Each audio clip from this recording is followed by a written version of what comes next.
Alright, good everybody, it's the Dogger! Welcome back to the channel once again. It's time for another showcase video. And the two showcase videos I did recently showing two sets of different cassette collections.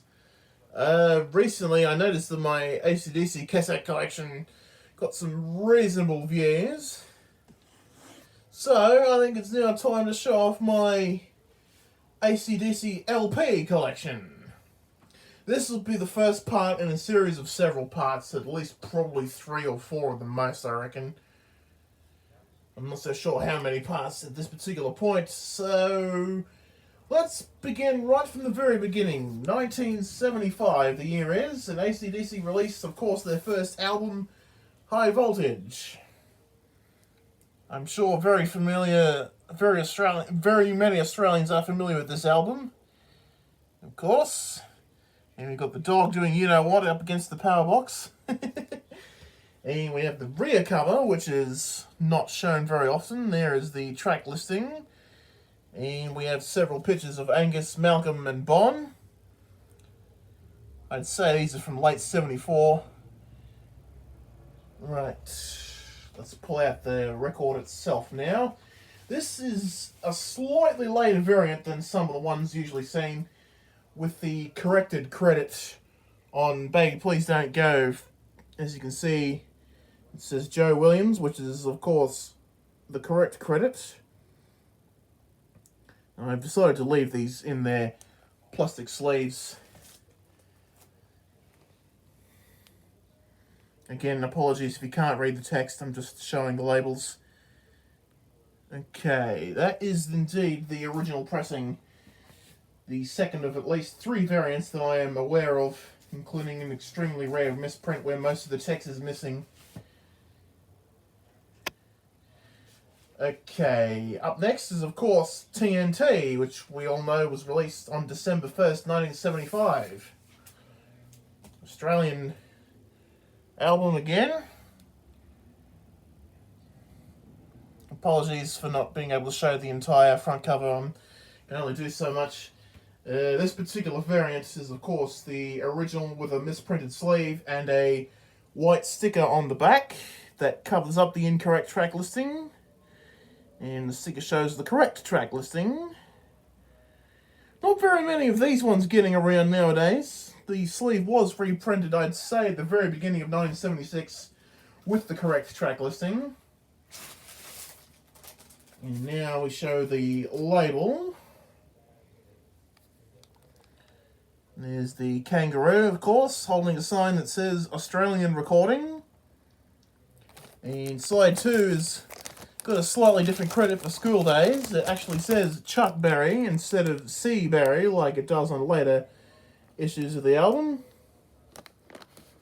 You can see it there. It might not be very viewable, unfortunately. I can only do so much with an iPad, unfortunately. I'm not what you call one of those professional YouTube video makers. They don't really interest me, those kind of people. And we have the Australian Dirty Deeds Done Dirt Cheap from 1976. Hilarious front cover. This, in my opinion, this is the second greatest front cover of all time behind Abbey Road. Definitely the greatest Australian front cover, but the second greatest of all time. And the back cover, again, apologies for not being able to show the entire thing in one go. And pull out, this is the insert that originally came with the album. An advertisement for the AC/DC Souvenir Songbook. There's not very many of those getting around nowadays. Only $3 back in those days, but now they're probably worth $300? $3,000 even? You're going to be that much of a smart ass. Right, let's pull out the record itself. And we have side 1 here. Kangaroo, of course. And side 2.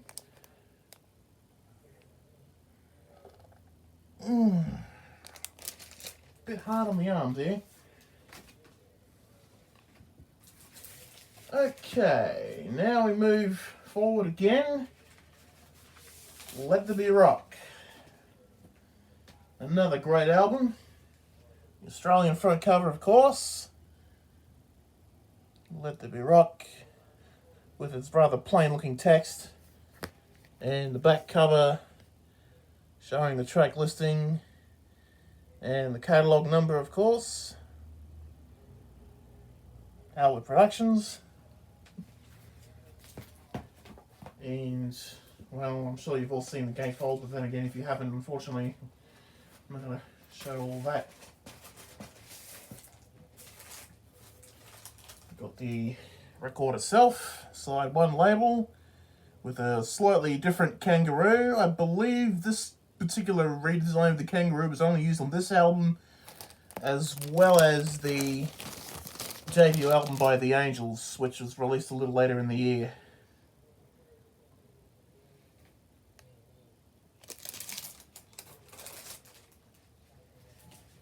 Okay. Onto Powerage. We can just go there from here. I'm sure everybody knows this front cover.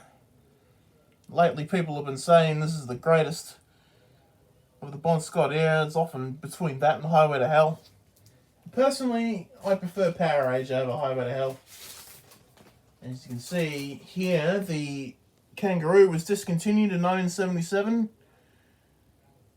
And doesn't look like the best of light, but that is a blue label. It's unfortunately the best lighting I've gotten here.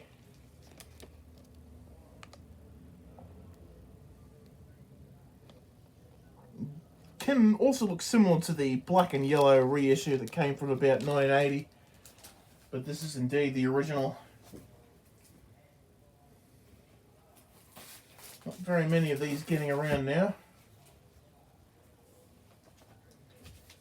If you want blood, you've got it. Is next.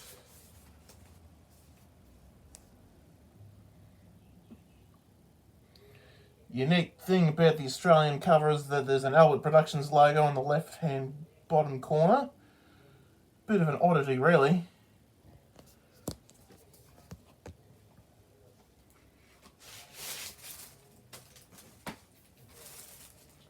Really should take these out. Yeah. Oops.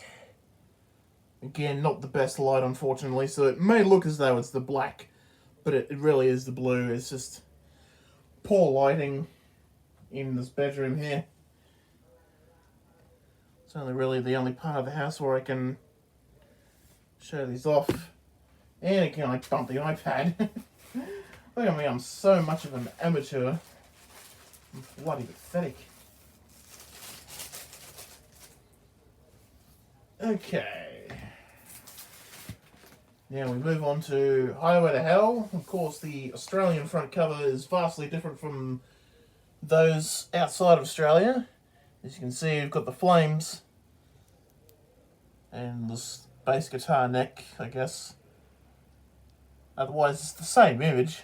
Also, you'll notice there's a bit of shine on the AC/DC logo that's not present on the international sleeve. And we've got the blue label again. I haven't come across very many of these as of late.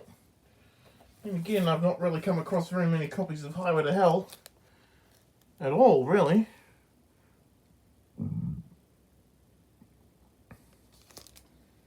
Excellent.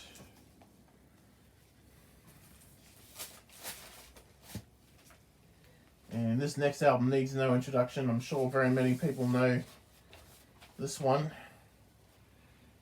Back in Black. Of course, the title is embossed, but it's not really visible. You can only really see the AC/DC logo. By this stage, the band, Albert Productions, have moved on to a different label design. I believe this was the first album, based on information I've seen on Discogs, this was the first Albert's album to feature this red label.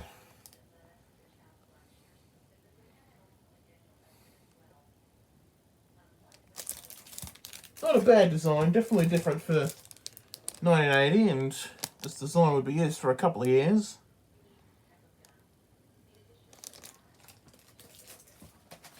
And of course we have the insert that came with the album.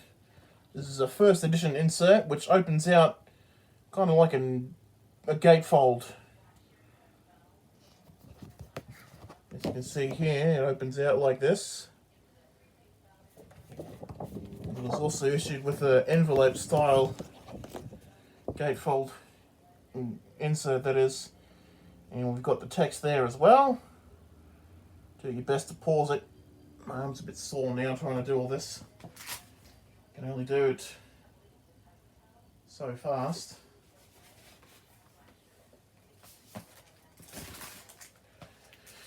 Okay, now we move on to For Those About to Rock from 1981. Another familiar cover, because, you know, all the covers were standardised worldwide at this point.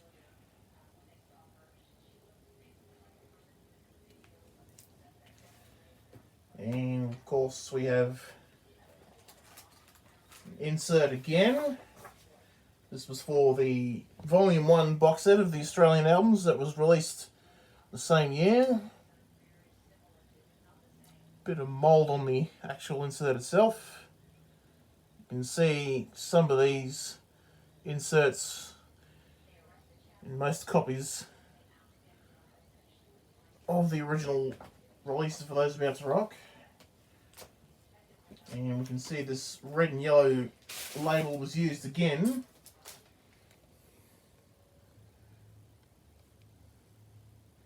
I actually like this label design.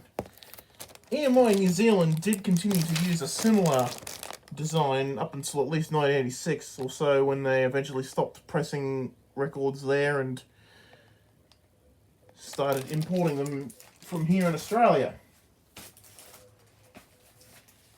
Now we move on to Flick of the Switch. Probably my favourite album from the Brian Johnson era, although I'm starting to enjoy Power Up more and more. Although I haven't played it in a little while, because I did sort of overplay it for a bit.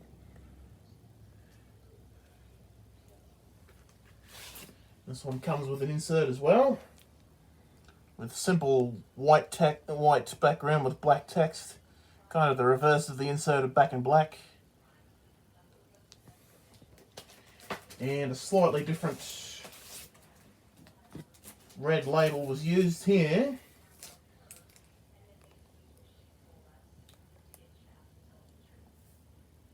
Again, apologies if you can't read the text, I'm just trying to show the label as best as I can. Side 2 here.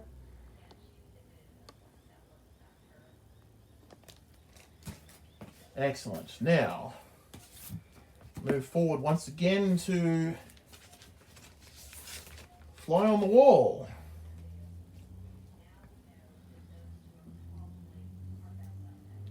You've got the actual credit down the, down here. Todd Shaw, or whatever his name is. That was, of course, removed from the reissue front cover, the 180 gram reissues. Got the insert here again with the lyrics. Again, sorry if you can't read them. I try to record these in 720p as it is. I can't really do 1080, unfortunately, so, you know. And on the back is simply the AC/DC logo. So that's it, really. And then we've got the actual LP itself.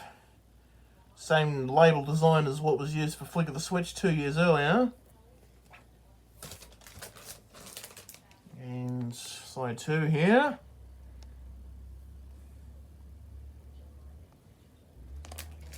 Marvellous. Now we move on to Who Made Who.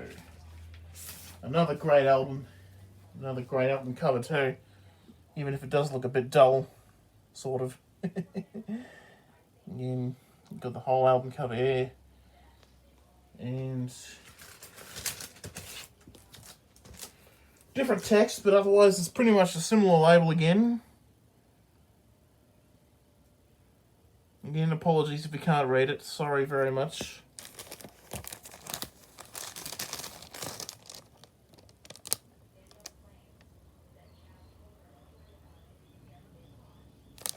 Okay. Just two more to go out of the original Australian pressings. We've got Blow Up Your Video from 1988. Another great front cover. Why only channels 1 to 19 there? Although I think that was later edited off the reissue cover again. Or it was zoomed in more, I'm not so sure. We've got the label, which now has a slightly different text again, and only writing on the top half of the label. Different font.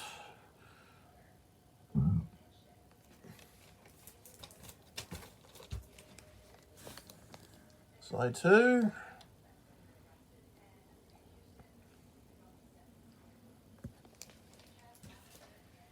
And we've got the Razor's Edge.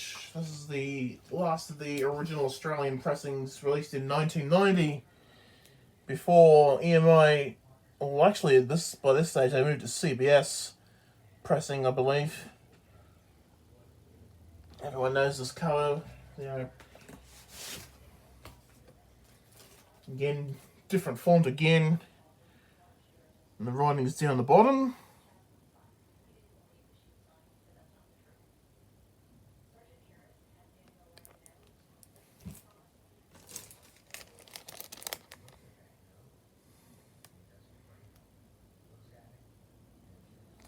And there we are. Those are all the original Australian AC/DC album LP releases from 1975 to 1990.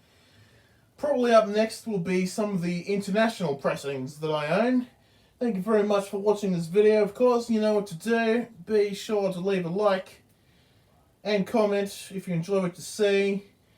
And please subscribe to the Be a Good Dog YouTube channel. There will be more content, including more WWE and maybe Mario Kart videos, as well as more showcase of what I have in my collection of LPs when it comes to AC/DC. Until next time, this is the Dog saying have a wonderful day, and we shall see you again.